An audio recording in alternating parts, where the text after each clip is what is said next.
On va s'intéresser à Armel. Ouais, Armel, qui est un sportif de l'extrême, on peut dire ça, Armel? Sportif de Ouais, l'extrême. ça me gêne toujours extrême, mais oui, sportif.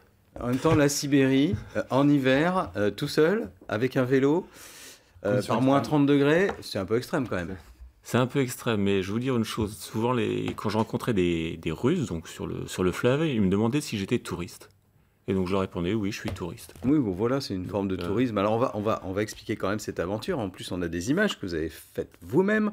Vous êtes parti, donc je disais au mois de janvier, c'est ça? Vous êtes parti? Oui, moi janvier. Enfin, je suis parti toute fin décembre, le 26 de France, avec un démarrage sur le fleuve à partir du 30 décembre. D'accord, le 30 décembre, vous arrivez sur le fleuve Amour en Sibérie, donc on est en hiver aussi, hein, en Sibérie en Ah janvier. oui, toujours. Confirmé. Oui, oui. Et l'idée, c'était de descendre ce fleuve, ou de le remonter, je ne sais pas. Le descendre, le De descendre. redescendre, mais sur le fleuve, c'est-à-dire sur la fleuve. glace. Oui, bah le fleuve étant glacé sur l'hiver, j'ai imaginé que c'était le meilleur chemin pour parcourir la région, en fait. Hein. Donc, le fleuve serpente.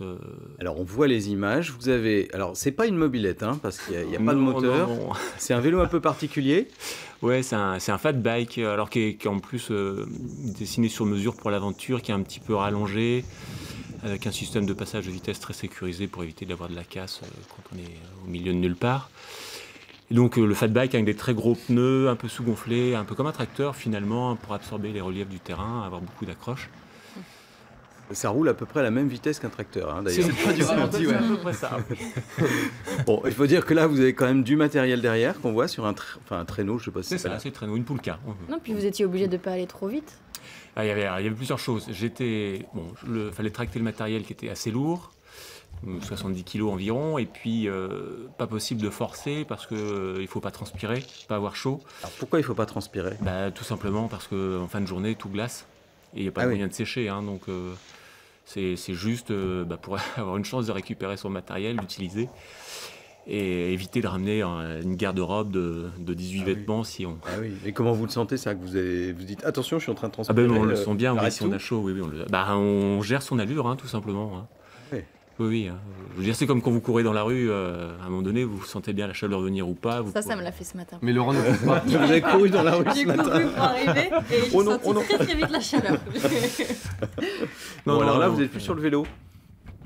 À un moment, vous n'étiez plus sur le vélo. On a Non, vu oui, des bah, alors, images. il y avait des moments où c'était pas possible de rouler en vélo, soit parce que la neige était trop meuble, trop profonde, soit parce que le relief était trop difficile, donc le vélo était posé sur le traîneau et je tractais l'ensemble. Alors là, on voit vos nuits. Hein, c'est Oui. assez rustique, on va dire, comme confort. Ah, mais c'est Vous avez dormi? L'hôtel chaleureux, 4 quoi. étoiles. Oui, j'ai quand même réussi à dormir, oui, oui. Voilà. Et vous aviez une tente, donc comment Une ça tente. se passait? La tente protège pas ou en tout cas n'amène pas de chaleur, mais protège du vent. D'accord. C'est Et déjà pas mal. ce qui est déjà pas mal. Et ensuite, c'est vraiment le duvet qui permet de se protéger du froid pendant la nuit. Et la nuit, il fait combien? Entre moins 30 et moins 35. Et on arrive On à arrive à dormir dormir par moins 35? Ouais, on arrive à dormir.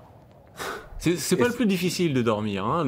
C'est de se réveiller le matin. Se réveiller le matin, ouais, Ah oui, parce que là, c'est comment le matin? Alors on le Décrivez-nous. voyait un peu sur l'image précédente, mais le duvet est glacé hein, sur les contours, puisque quand on respire, la vapeur d'eau va glacer aussitôt. L'intérieur de la tente, c'est pareil, la vapeur d'eau vient se mettre sur les parois, donc les glaces, c'est des cristaux de glace. Donc dès qu'on bouge, les cristaux de glace tombent sur soi, sur le Ça, duvet. se réveille.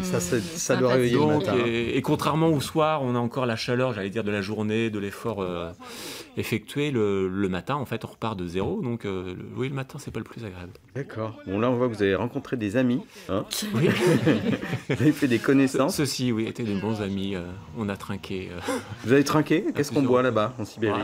Avec ces deux personnes, on avait commencé par du cognac et ensuite de la vodka. Mais en général, c'est de la vodka. D'accord. Oui, bah, voilà, C'est étonnant. c'est russe, quoi. C'est russe. Mais c'était très sympathique parce que c'était offert de bon cœur et avec l'envie de célébrer mon passage, puisqu'il ne voit pas beaucoup de touristes, et de touristes français en l'occurrence. Ah bah Oui, oui. bah oui, sur votre as. Ouais, ouais. Bon.